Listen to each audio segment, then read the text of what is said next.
पवन ऊर्जा संयंत्रों के इस्तेमाल पर राहुल गांधी ने पीएम को घेरा। भारत ने आईएसआई के लिए काम करने वाले शख्स को पकड़ा। भारत को स्विस बैंक खातों की नई जानकारी मिली। भीमा कोरेगांव हिंसा में एनआईए ने दाखिल किया आरोप पत्र। यूपी विधानसभा उपचुनाव में बीजेपी को नहीं मिले प्रत्याशी।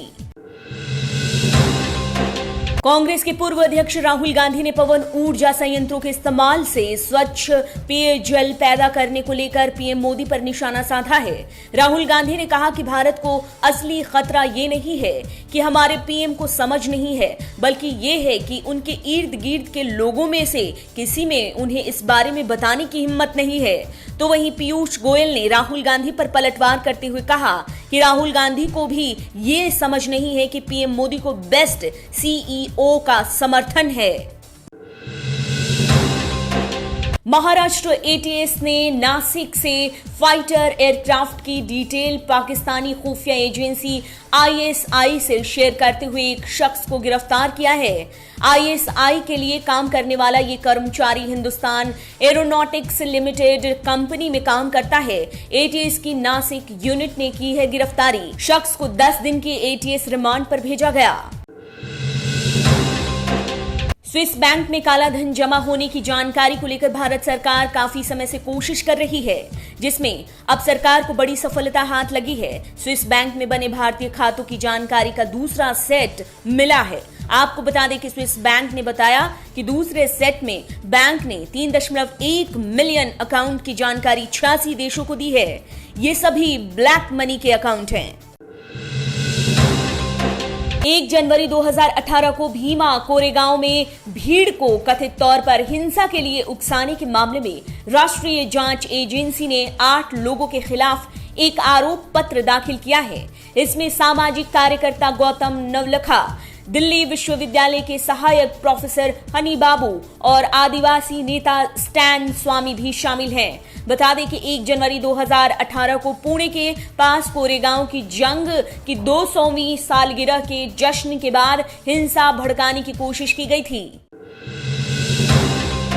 उत्तर प्रदेश में विधानसभा की 7 सीटों पर उपचुनाव के लिए नामांकन आज से शुरू हो गए हैं, लेकिन इस दौरान जहां अन्य पार्टियां अपने अपने उम्मीदवारों को सूची जारी कर रही है, तो वहीं बीजेपी को प्रत्याशी नहीं मिल रहे हैं। बीजेपी के सामने एक सीट के लिए कई प्रत्याशी दावे कर रहे हैं, जिसके कारण बीजेपी के लिए उम्मीदवार चुनना परेशानी का सबब बन गया है।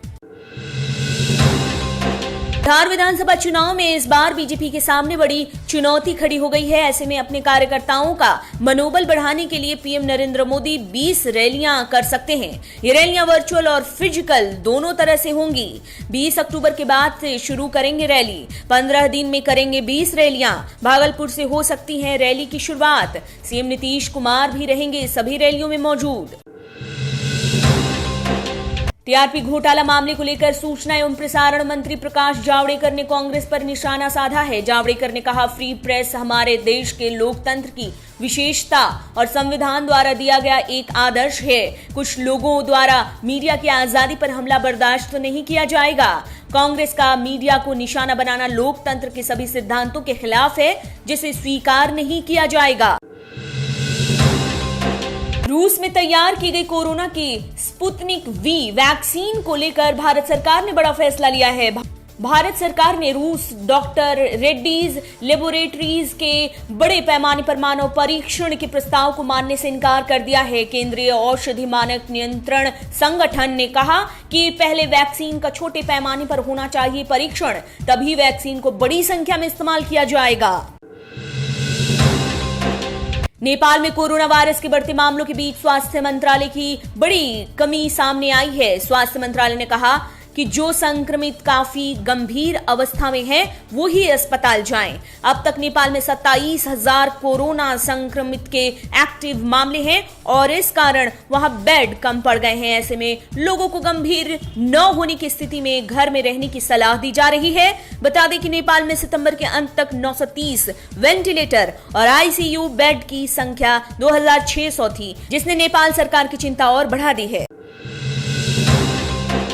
हाथरस में गैंग रेप और हत्या की शिकार दलित युवती के परिवार की सुरक्षा को सरकार ने बढ़ाने के आदेश जारी किए हैं, जिसके कारण पुलिस ने उनके घर के बाहर और अंदर 8 सीसीटीवी कैमरे और एक मेटल डिटेक्टर लगाया है ताकि हर आने जाने वाले व्यक्ति की जानकारी मिल सके। इसके अलावा 60 पुलिस कर्मियों को 24 घंटे की ड्यूटी पर लगा दिया गया है।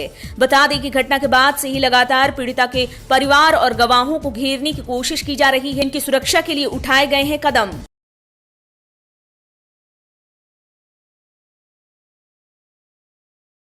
आप देख रहे हैं नेट्रिक न्यूज, साहस सच कहने का।